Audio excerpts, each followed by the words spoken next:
Selamat datang di seri pembahasan teori komunikasi dan penyiaran. Pernahkah Anda membayangkan bagaimana sebuah pesan yang disiarkan melalui radio atau televisi bisa begitu kuat mempengaruhi pikiran, perasaan, bahkan tindakan ribuan orang sekaligus? Di era digital sekarang, kekuatannya bahkan berlipat ganda melalui algoritma media sosial yang sangat personal dan mampu memetakan preferensi kita secara presisi. Nah, di bagian pertama ini, kita akan menelusuri peta jalan bagaimana teori komunikasi berkembang, mulai dari model yang sangat sederhana hingga model yang sangat kompleks di mana kita semua saling bergantung pada media. Kita akan melihat bagaimana cara pandang kita terhadap audiens berubah dari waktu ke waktu, dari yang dianggap pasif hingga menjadi sangat aktif dan berdaya dalam ekosistem informasi yang sangat dinamis ini. Mari kita mulai dengan memahami evolusi model komunikasi. Dulu, di awal abad ke-20, para ahli memandang komunikasi penyiaran itu sangat linier, satu arah, dan mekanistik. Kita mengenal model SR atau stimulus respon. Bayangkan media itu seperti jarum suntik atau peluru. Pesan disuntikan atau ditembakkan ke audiens, dan audiens dianggap pasif, langsung menerima begitu saja tanpa perlawanan sedikit pun. Inilah yang disebut teori jarum hipodermik atau bullet theory. Namun, seiring berjalannya waktu, para ahli sadar bahwa manusia tidak sesederhana itu.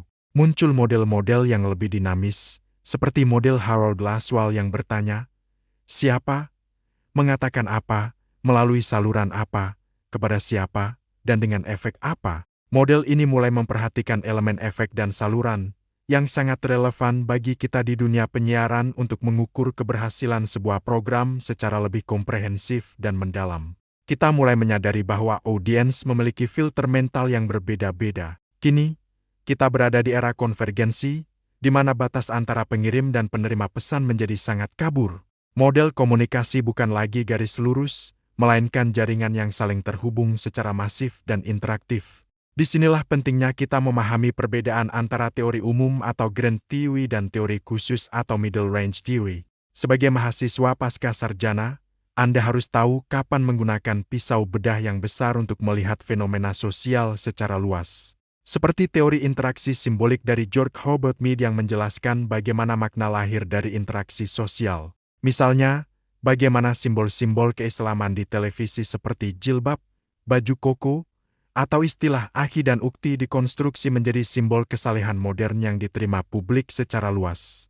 Di sisi lain, Anda juga harus mampu menggunakan teori yang lebih spesifik, seperti teori groupthink untuk menganalisis bagaimana sebuah tim redaksi berita mengambil keputusan yang mungkin bias karena tekanan kelompok, yang ingin selalu terlihat kompak namun mengabaikan fakta objektif yang ada di lapangan. Pemahaman ini sangat penting untuk menjaga objektivitas kita sebagai ilmuwan komunikasi. Salah satu teori yang sangat krusial untuk kita pahami di era krisis adalah teori dependensi atau ketergantungan media. Teori ini menyatakan bahwa semakin seseorang bergantung pada media untuk memenuhi kebutuhannya akan informasi, hiburan, atau panduan hidup, maka semakin besar pula pengaruh media tersebut terhadap dirinya. Bayangkan saat terjadi bencana alam atau konflik sosial, seperti yang pernah terjadi di beberapa wilayah timur Indonesia. Ketika listrik mati, koran tidak terbit, dan internet terputus, radio seringkali menjadi satu-satunya sumber informasi yang tersisa bagi masyarakat luas.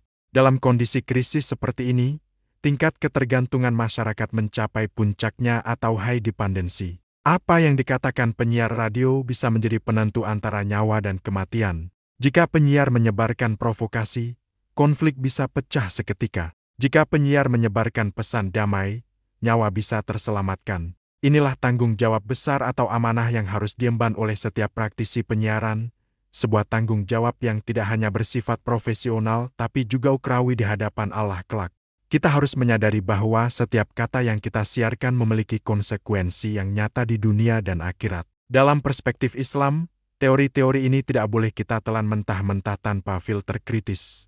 Kita harus mengintegrasikannya dengan nilai-nilai luhur agama kita. Misalnya, dalam menghadapi ketergantungan media, kita harus membangun kemandirian literasi umat.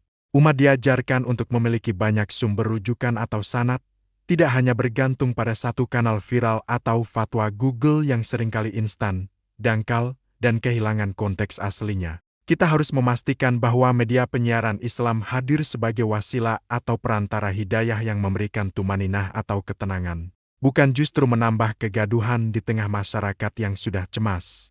Kita harus menjadi sumber informasi yang valid, akurat, dan menyejukkan hati audiens kita, sehingga media benar-benar menjadi sarana untuk mendekatkan diri kepada Allah, bukan menjauhkan. Lebih jauh lagi, kita harus memahami bahwa media penyiaran Islam memiliki fungsi yang berbeda dengan media sekuler pada umumnya. Jika media sekuler mungkin hanya mengejar rating dan keuntungan finansial semata, media Islam harus mempertimbangkan maslahat umat dan prinsip syariah dalam setiap tayangannya. Setiap konten yang disiarkan harus memiliki nilai dakwah, edukasi, dan pencerahan bagi jiwa. Kita harus mampu menggunakan teori-teori komunikasi ini sebagai alat untuk merancang strategi penyiaran yang lebih efektif dalam menyebarkan nilai-nilai Islam yang moderat, inklusif, dan rahmatan lil alamin. Kita ingin menciptakan audiens yang tidak hanya bergantung pada media secara buta, tapi juga mampu berpikir kritis, bijaksana, dan dewasa terhadap setiap pesan yang mereka terima. Kita ingin membangun masyarakat yang cerdas informasi dan kokoh secara spiritual.